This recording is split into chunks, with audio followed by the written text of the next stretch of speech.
நாடாளுமன்ற தேர்தலுக்கான கருத்து கணிப்பு என்ற பெயரில் அதிமுகவிற்கு எதிரான கருத்து திணிப்பு நடப்பதாக முன்னாள் அமைச்சர் SP வேலுமணி கூறியுள்ளார். கோவை மாவட்டம் நீலாம்பூரில் நாடாளுமன்ற தேர்தலையொட்டி அதிமுகவின் தெருமுனை பிரச்சார கூட்டம் நடைபெற்றது. இதில் முன்னாள் அமைச்சர்கள் SP வேலுமணி, விஜயபாஸ்கர் ஆகியோர் பங்கேற்றனர். கூட்டத்தில் பேசிய SP வேலுமணி, வாக்களித்த மக்களுக்கு விலைவாசி உயர்வை திமுக பரிசளித்திருப்பதாக விமர்சித்தார். பின்னர் பேட்டியளித்த அவர், கருத்து கணிப்பு மூலம் திமுக பலமாக இருப்பது போல கட்டமைக்க முயற்சிகள் மேற்கொள்ளப்படுவதாகவும் அவர் கூறினார். அது கருத்து கணிப்பல்ல, கருத்து திணிப்பு. ஆனா அது இன்னைக்கு ஒட்டுமொத்த மக்களும் எங்க போனாலும் அதிமுகவுக்கு ஆதரவா இருக்காங்க.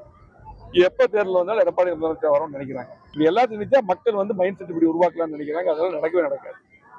கண்டிப்பாக உறுதியாக எடப்பாடி தலைமையில நல்ல கூட்டணி அமையும். கண்டிப்பாக முழுமையாக நாடாளுமன்ற தேர்தலை வெல்வோம். செய்திகளை உடனுக்குடன் தெரிந்து கொள்ள உடனே சப்ஸ்கிரைப் பண்ணுங்க.